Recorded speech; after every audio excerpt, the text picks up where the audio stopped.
Salut mes élèves, continuons avec la discussion au sujet des parties du discours et continuons encore avec l'idée des noms. Cette leçon traite le genre des noms et comment déterminer le genre d'un nom.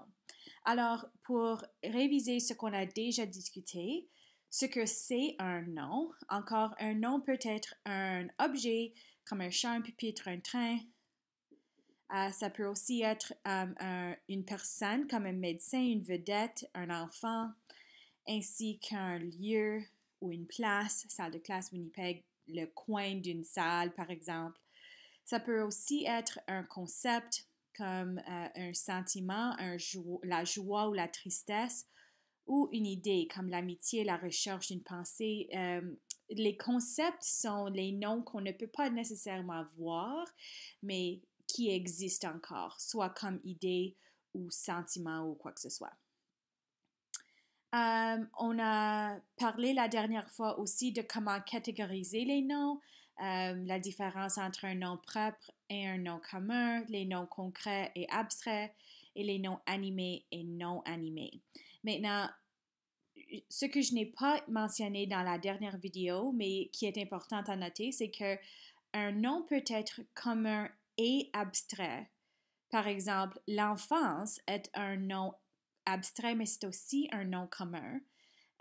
Et c'est aussi un nom non animé. Alors, les noms peuvent faire partie de plusieurs différentes catégories ou ils peuvent être décrits avec de plusieurs différentes manières. Alors, une autre façon de catégoriser les noms ou de décrire les noms, c'est avec le genre et le nombre. Maintenant, j'imagine que jusqu'à ce point, vous avez déjà parlé des genres et des noms et l'importance du genre et du nom en français, mais cette fois-ci, durant cette leçon, nous allons parler un peu plus du genre. Alors, pour réviser, le genre est soit masculin ou féminin. Alors, ce que j'ai fait cette fois-ci, je vais vous montrer les différents articles, les différents déterminants, et les déterminants masculins sont en italique, les déterminants féminins sont soulignés.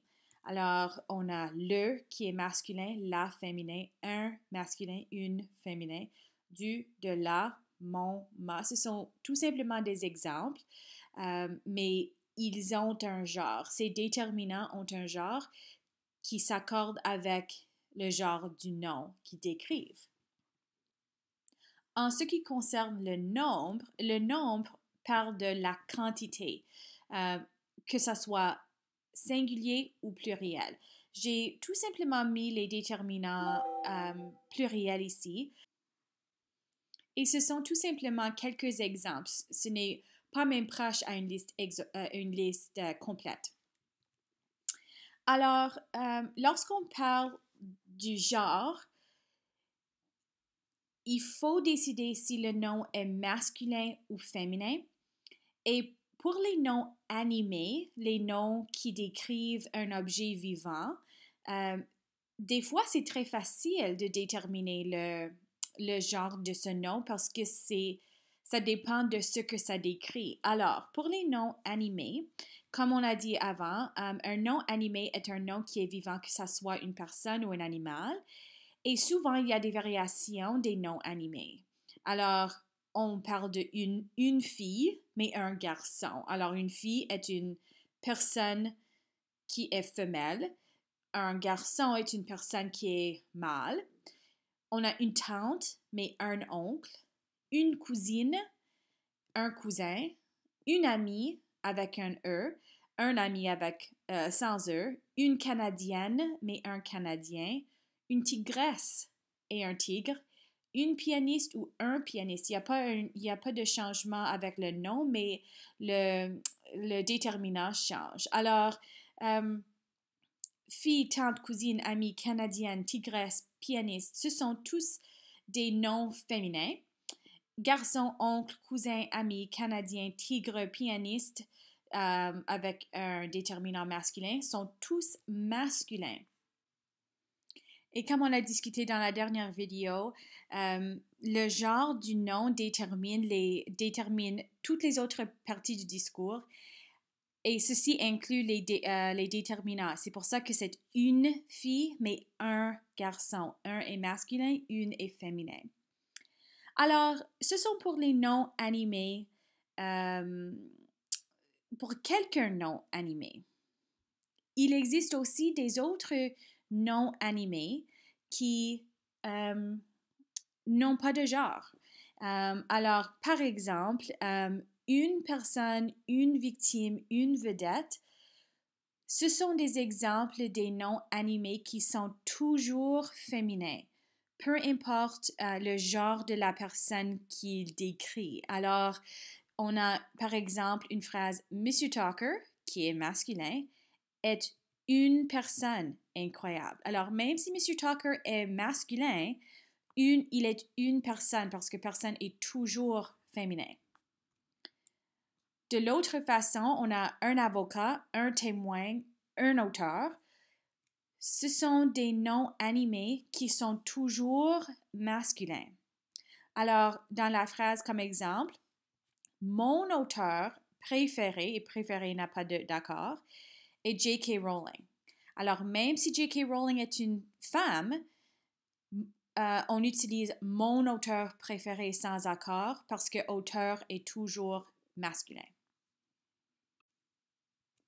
Alors, comme on l'a déjà discuté, en français, tous les noms ont un genre et il y a plusieurs indices qu'on peut employer pour déterminer le genre. Alors, pour les noms animés, nous pouvons considérer honnêtement le sexe du nom. Est-ce que ce nom est une personne qui est féminine, qui est femelle, ou est-ce que ça décrit un mâle? Et comme on vient juste de voir, il y a toujours des exceptions. Alors, même si la personne qu'on décrit est un mâle, Mr. Tucker par exemple, il est toujours une personne parce que personne est toujours féminin. Alors, pour les noms inanimés ou les noms non animés, il y a vraiment deux façons deux indices qu'on peut utiliser. La première indice est les autres parties du discours. Alors, les adjectifs, les déterminants qui sont utilisés, les accords, etc. Et de l'autre façon, c'est les terminaisons, les fins des mots. Et encore, il y a beaucoup d'exceptions à cette règle aussi. Alors, prenons par exemple, en considérant les autres parties du discours, regardons ces deux phrases-là. La petite bouteille. La petite, avec un E à la fin, bouteille, indique que le nom bouteille est féminin. On utilise la qui est féminin et petite avec un E qui est féminin, alors bouteille est féminin. Cependant, dans la prochaine phrase, le ciel bleu, le masculin, ciel, je ne sais pas pourquoi je l'ai souligné, excuse, ça devrait être souligné sous bleu. Et bleu n'a pas d'accord, cela indique que ciel est masculin. Alors, de cette façon, nous pouvons utiliser les autres parties du discours, les autres parties de la phrase pour déterminer le genre du nom. Mais qu'est-ce qui arrive lorsqu'on a une phrase comme ceci? J'ai laissé mes ciseaux sur le comptoir. Bien, comptoir est masculin parce qu'on utilise le, mais ciseaux. Il n'y a aucun indice dans la phrase qui nous donne de l'information au sujet du genre de ciseaux. Alors, est-ce que c'est masculin ou est-ce que c'est féminin? Et comment est-ce qu'on le sait? Oui, on peut vérifier dans le dictionnaire, mais si on n'a pas le temps, il y a une autre façon de le faire un peu plus rapidement dans la phrase. Alors, souvent, c'est les terminaisons, les fins des mots peuvent nous donner une idée du genre du nom.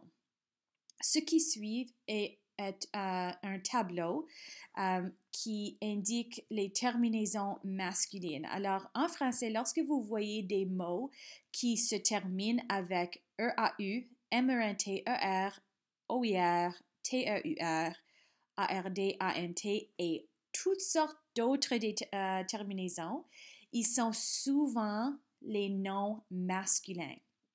Alors, pour EAU, les mots comme le tableau, le manteau, le couteau, etc.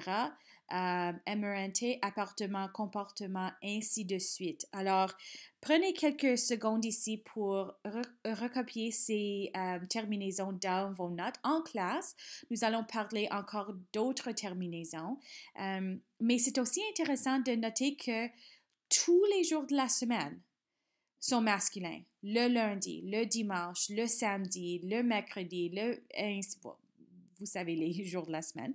Tous les mois, c'est le mois de septembre, le janvier, le novembre, etc. Et même tous les arbres. Tous les arbres sont masculins, qui est un peu intéressant. Et aussi, la majorité des mots qui se terminent avec toutes ces lettres-là sont pour la plupart masculins. Maintenant, en classe, nous allons parler des exceptions et il y a toujours des exceptions. Mais ce sont des règles générales pour les terminaisons qui sont masculines. Les terminaisons féminines sont ici dans ce tableau. Alors, terminaison, c'est la terminaison, la raison, une situation, une dictée, la bouteille, etc. Alors encore, prenez quelques minutes ici pour recopier ce tableau dans vos notes. Et encore en classe, nous allons parler d'autres terminaisons féminines et les exceptions aux règles pour déterminer les noms féminins aussi. Mais ça vous donne une idée que ce n'est pas nécessairement, il ne faut pas nécessairement toujours regarder dans un dictionnaire, il ne faut pas toujours compter sur les autres indices dans la phrase pour déterminer le genre du nom. Souvent, il y a des indices dans le nom lui-même. Ceci est la fin de cette leçon et c'est tout. Merci.